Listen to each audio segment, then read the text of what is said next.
Don't scroll. Not because this is a warning, not because you're in trouble, and not because this video is special in the way your mind wants to imagine. Stop because something already happened the instant you read the title. It wasn't hype, it wasn't excitement. It was that quiet click, neutral, steady, almost ordinary. The kind of clarity that doesn't feel emotional, but structural. And if you're honest, you can feel it now. A slight settling in the chest, a small reduction in internal noise, a moment where the feed loses its grip. Give me 10 seconds of precision. Keep your eyes on the screen, but move your attention inward. Notice your breath without trying to fix it. Notice your jaw, your shoulders, the space behind your eyes. Are you tense? Are you scattered? Or is there a thin thread of stillness running underneath the motion? Don't chase a feeling. Don't force calm. Just observe what's already there. That observation is the threshold. Most people live inside reaction. They scroll because something pulls them. Curiosity, anxiety, boredom, the need to be entertained, the need to escape. But right now, if you can watch the pull instead of being pulled, you've already stepped out of the reflex loop. That is not a mood. That is recognition. And before your mind tries to label this as mystical, let's keep it grounded. This isn't emotional manipulation. This isn't a spiritual performance. It's cognition. Your brain constructs reality through prediction. It runs models, fills gaps, assigns meaning, and then hands you a finished story as if it were raw truth. Most of the time, you mistake the story for reality. You defend it. You identify with it. You suffer inside it. Recognition is the moment you notice the story being built. Now, the title says, "If you see this, the final test is already over." That line is designed to do two things at once: pull you in and relax you. Pull you in with curiosity, relax you with certainty. But I'm not here to sell you a fantasy. I'm here to explain the mechanism underneath that certainty. Because there is a real phenomenon where the struggle ends before you realize it ended. Not because life becomes easy, but because the architecture of seeking collapses. Here's the open loop. What if the final test was never an external trial at all? What if the test was your relationship with your own mind, whether you would keep outsourcing meaning, keep chasing confirmation, keep living as if the next answer outside you will finally complete you? And what if the moment you can observe that mechanism, the test is already finished because the examiner was your own unconsciousness? When people hear "Secret of Sophia," they picture a hidden message, a forbidden teaching, a mystical password. Let's remove the drama. Sophia, across philosophical and symbolic traditions, points to wisdom. But wisdom here is not information. Wisdom is structure. It's the moment awareness becomes aware of the framework through which it interprets everything. Not belief, not emotion. Structure. Your mind is a meaning machine. It can't help itself. It takes sensations and immediately translates them into stories. What this means about me. What this means about them. What this means about my future. That translation is useful, but it becomes a prison when it's automatic. The secret is not a secret sentence you learn. The secret is seeing the translator at work. In cognitive terms, your brain is constantly predicting, constantly compressing reality into a model. The default mode network stitches your identity narrative.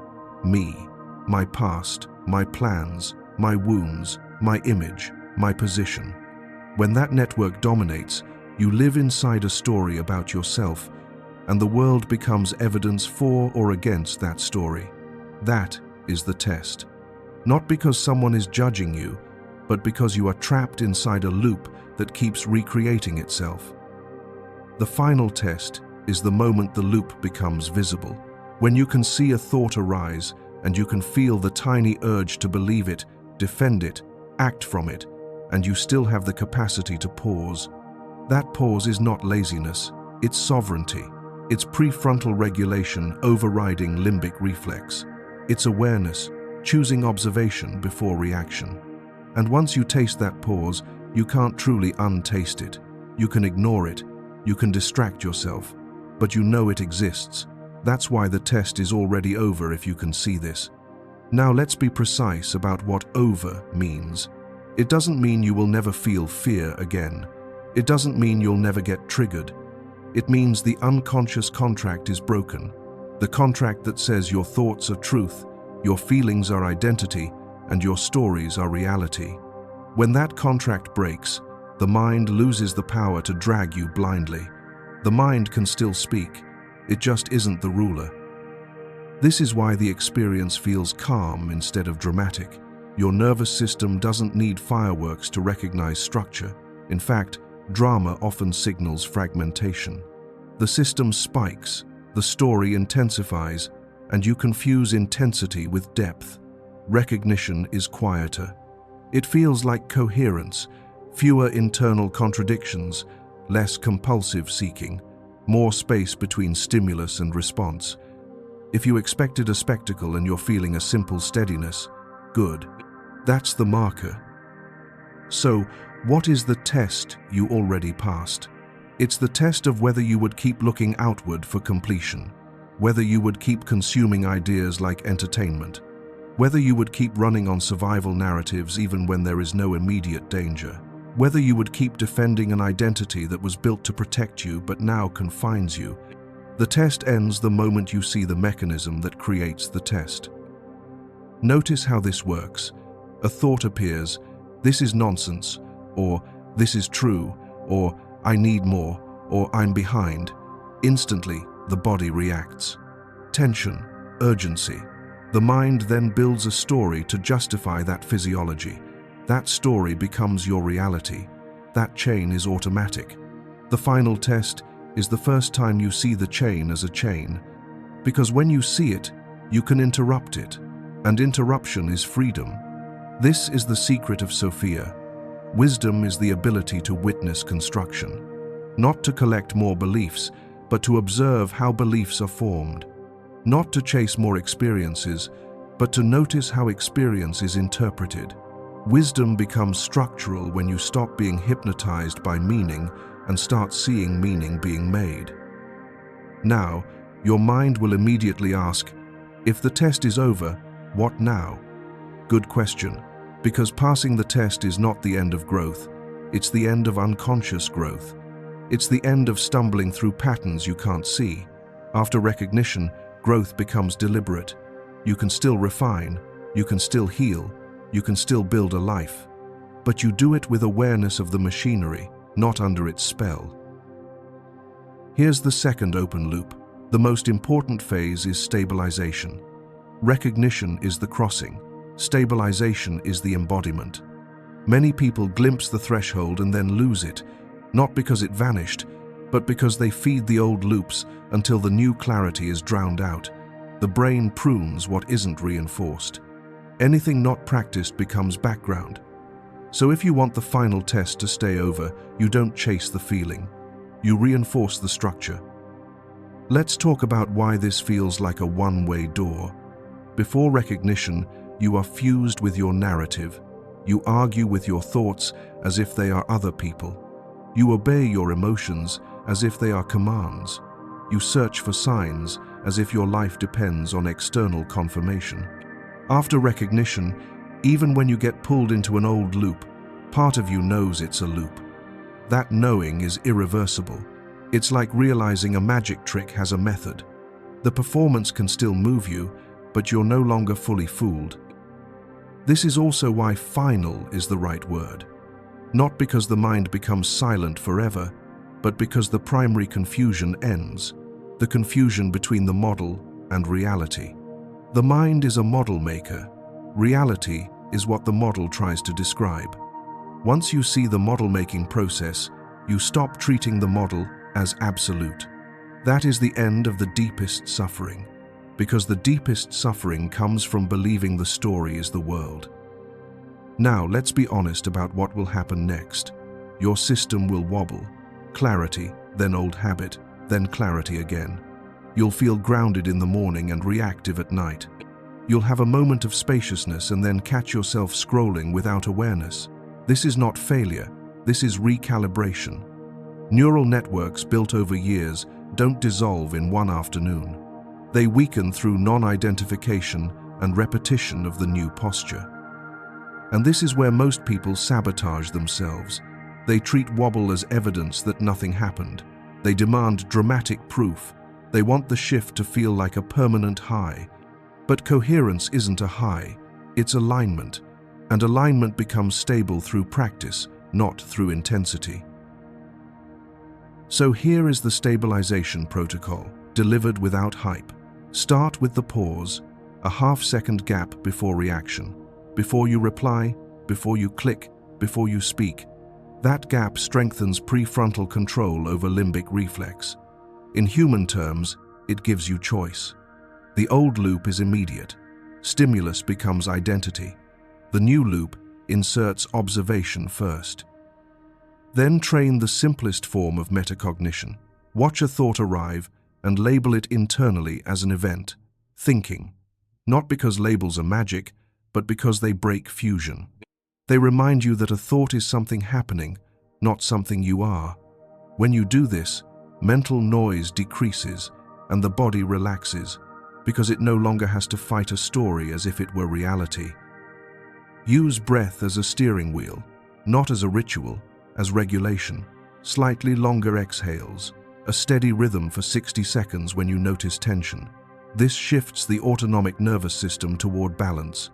When the body signals safety, the mind stops scanning for threat. When threat scanning decreases, clarity increases. You can't outthink dysregulation, you have to regulate. Protect attention while the new baseline installs. Reduce overstimulation on purpose, not forever, but for the next 48 hours. If you flood your system with novelty, fast feeds, loud debates, constant input, you train fragmentation. Fragmentation makes the old identity loops feel necessary again. So choose micro boundaries. 1 hour without app switching, a meal without a screen, a walk without headphones, a morning without immediate consumption. These are not moral rules. They are installation protection. Add deliberate silence, 3 minutes, no music, no background noise, just sitting and noticing the impulse to fill the space. That impulse is the seeking mechanism. When you watch it directly, it weakens, not by force, by visibility. Now apply the protocol to one real situation today.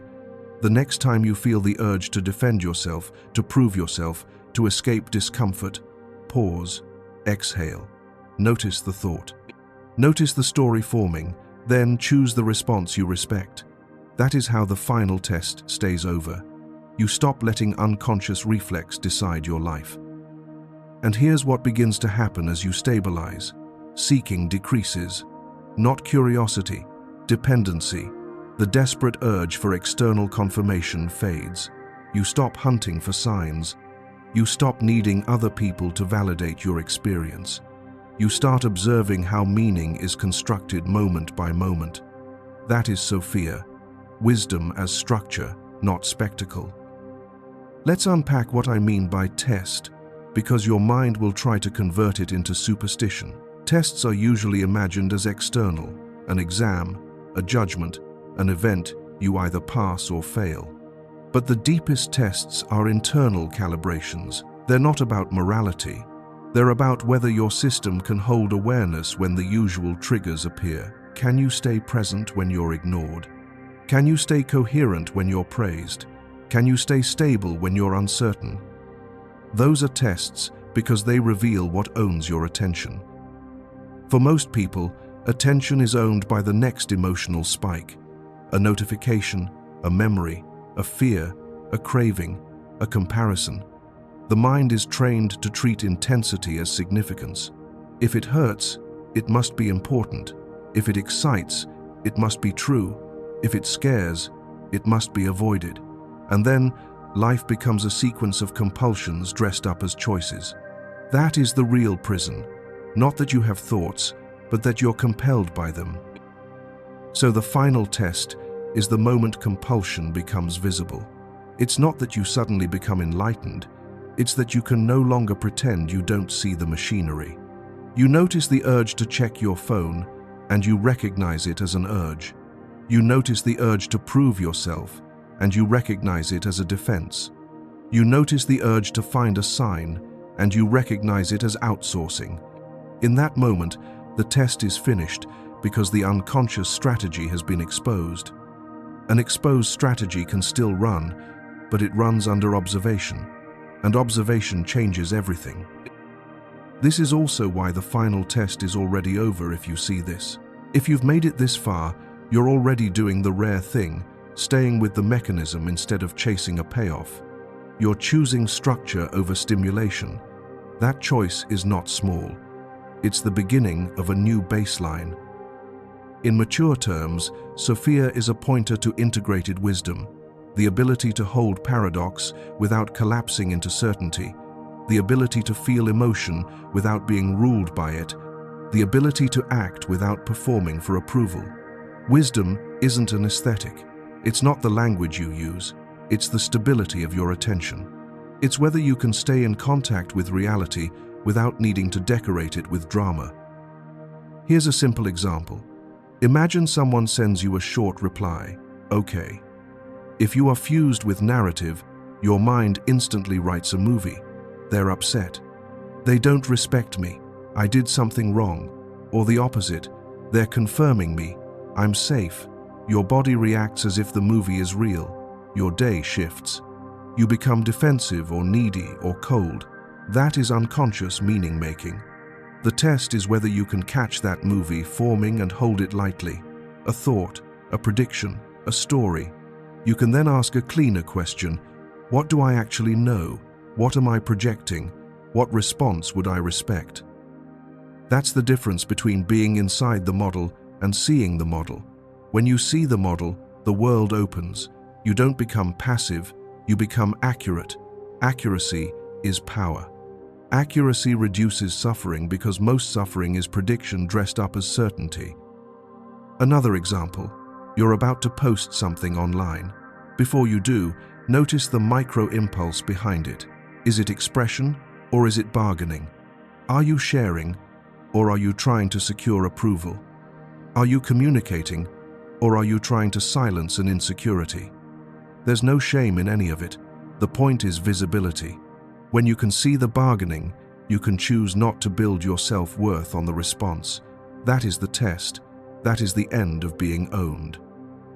Now, you might be thinking, if this is so simple, why don't more people stabilize it? Because simplicity is not easy. The mind is addicted to complexity when complexity protects it from change. People would rather learn 10 new concepts than practice one new posture. They'd rather argue about philosophy than pause before reacting to their partner. They'd rather consume explanations than sit in silence for 3 minutes. They mistake knowledge for transformation because knowledge feels productive without requiring surrender. The moment you practice, you confront discomfort. Not because practice is painful, but because practice removes your usual escapes. When you stop reacting, you feel what you've been avoiding. When you stop scrolling, you meet the emptiness you've been filling. When you stop defending an identity, you face the fear underneath it. That fear isn't dangerous, but it is honest. And honesty is what the nervous system needs to reorganize. This is where the word final becomes practical. The final test is not that you never struggle again. It's that you stop confusing struggle with identity. You stop saying, "I am anxious," and start seeing, "Anxiety is a pattern arising." You stop saying, "I am failing," and start seeing, "A failure story is forming." You stop saying, "I need a sign," and start seeing, "My system is seeking certainty." The moment you can see those movements as movements, you have graduated from unconsciousness. The curriculum continues, but the blindfold is off. And if you want to feel how real this is, notice what happens when you try to stay with this video instead of switching tabs. There will be a part of you that tries to rush, to skim, to get the gist and move on. That part is not evil. It's the old program: extract, consume, escape. When you notice it and you stay anyway, you're strengthening a different program: presence. The 1% are not people with better luck. They are people who have trained presence until it holds under pressure. Now let me resolve a common confusion. People hear awareness of awareness, and they think it's abstract. It's not. It's the simplest move in the mind, noticing that you are noticing. Right now, you can feel the screen, hear the room, sense your breath. And you can also notice the fact that you are aware of those sensations. That second layer is what breaks hypnosis.